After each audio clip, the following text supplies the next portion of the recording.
안녕하세요 여러분, 랜스타입니다. 오늘은 삼성전자의 갤럭시 20 스마트폰을 가져왔어요. 이번에 삼성에서 출시한 갤럭시 20 제품은 총 3가지 모델로 출시되었죠. 가장 기본 모델인 갤럭시 S20, 그리고 갤럭시 S20 플러스, 갤럭시 S20 울트라 모델이 출시되었습니다. 오늘은 그 중에서 SK텔레콤으로부터 대여받은 갤럭시 S20 가장 기본 모델을 소개해드리려고 합니다. 오늘 보여드릴 스마트폰의 색상은 코스믹 그레이예요.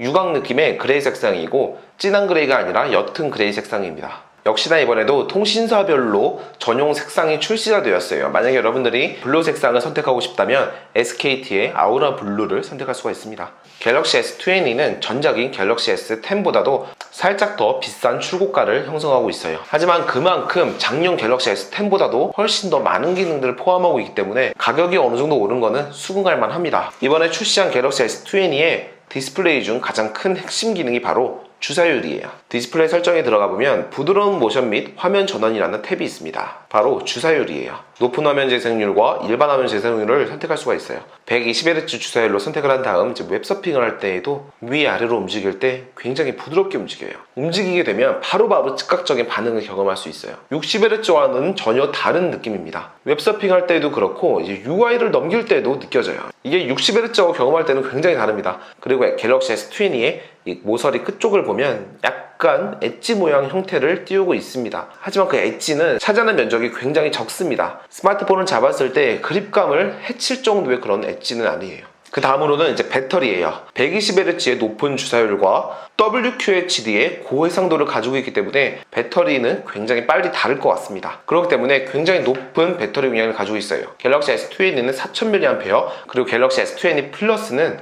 4500mAh를 가지고 있죠. 거의 갤럭시 노트만큼의 용량을 가지고 있죠. 충전 같은 경우에는 이제 고속 충전, 그리고 초고속 충전, 고속 무선 충전까지 가능해요. 초고속 충전은 25W까지 가능하기 때문에 굉장히 빠른 시간에 충전이 가능하죠. 그리고 갤럭시 S20의 스펙도 한번 살짝 알아볼게요. 6.2인치의 120Hz 주사율을 가진 WQHD 플러스 OLED 디스플레이를 가지고 있고, 그리고 CPU는 스냅드래곤 865가 적용되었습니다. 메모리는 12GB의 메모리가 들어가 있고, 갤럭시 S20 같은 경우에는 128GB의 단일 모델을 가지고 있어요. 그리고 가장 중요한 카메라 성능 빼놓을 수 없죠. 이번에 갤럭시 S20에서 가장 큰 비중을 두고 있는 게 바로 카메라 기능이에요. 후면 카메라의 디자인은 인덕션 디자인의 완성형에 가깝습니다. 물론 인덕션이긴 하지만 한 번만 튀어나온 모습을 보이고 있죠. 그나마 깔끔합니다. 상단부터 초광각 카메라, 광각 카메라, 그리고 망원 카메라가 탑재되어 있습니다. 전작과 달리 이미지 센서 자체 크기도 굉장히 커졌기 때문에 저조도 환경에서도 굉장히 밝게 찍혀요. 지금 전혀 빛이 없는 환경에서도 촬영하고 있는데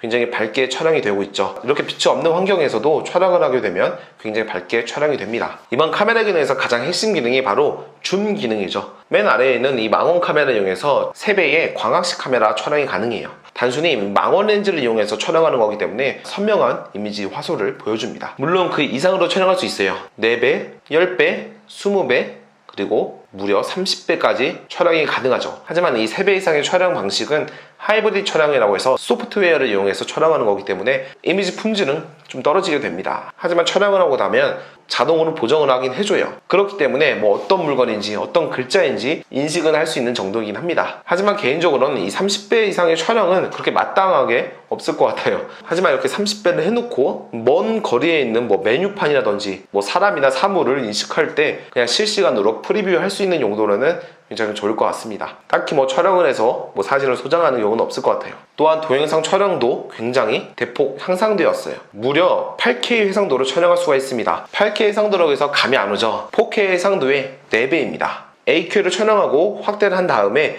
4K 모니터를 감상하더라도 굉장히 깔끔한 이미지를 보여줄 거예요. 하지만 AQ를 촬영한다면 굉장히 빠른 배터리 소모가 감소되고 저장 용량 또한 무시할 수 없습니다. 지금 20초를 촬영했는데 무려 200메가가 넘는 용량을 가지고 있죠. 배터리 용량과 저장 용량을 어느 정도 고려는 해야 됩니다. 그 외에도 이제 싱글 테이크라는 사진 기법이 들어가 있습니다. 사진을 원하는 각도 그리고 원하는 시간만큼 촬영한 다음에 사진을 눌러보면 AI가 추천해주는 사진 이미지가 여러 장이 있어요. 그 중에서 마음에 드는 사진을 저장하면 되는 거예요. 그 외에도 이제 셀피 카메라를 촬영할 때 혼자서 촬영하면 일반 화각으로 촬영되지만 2명 이상일 경우에는 얼굴을 인식을 해서 광각 사진 모드로 촬영이 돼요. 자, 오늘 이렇게 갤럭시 S20의 핵심 기능들을 한번 살펴보았습니다. 비싸진 가격만큼 갤럭시 S10보다도 훨씬 많은 기능들이 추가되었죠. 그리고 그 추가된 기능들이 뭐 쓸모없는 기능들이 아니라 우리가 일상생활에서 사용할 수 있는 기능들이에요. 디스플레이 주사율도 우리가 항상 느낄 수 있는 부분이고 배터리 용량도 커졌기 때문에 그만큼 우리가 체감할 수 있을 거예요. 물론 스토리지가 128GB 단일 모델로 출시된 건 좀 아쉽긴 하지만 그만큼 5G 모델이기 때문에 저장보다는 스트리밍 서비스가 더욱더 많아질 겁니다. 단순히 스마트폰에 저장을 해서 사용하는 게 아니라 실시간 스트리밍으로 보는 컨텐츠들이 굉장히 많기 때문에 저장 용량이 낮더라도 뭐 그 부분은 크게 아쉬워하지 않을 것 같아요. 갤럭시 S20와 갤럭시 S20 플러스 같은 경우에는 배터리 용량과 또 뎁스 비전 카메라 그리고 디스플레이 크기 그렇게 세 가지 정도가 가장 크게 차이 나는데 그 점이 중요하지 않으신 분들은 그냥 갤럭시 S20 모델을 사용하셔도 만족스러울 것 같습니다. 자, 그럼 오늘 영상도 봐주셔서 감사드리고 전 다음 영상으로 찾아뵙도록 하겠습니다. 감사합니다.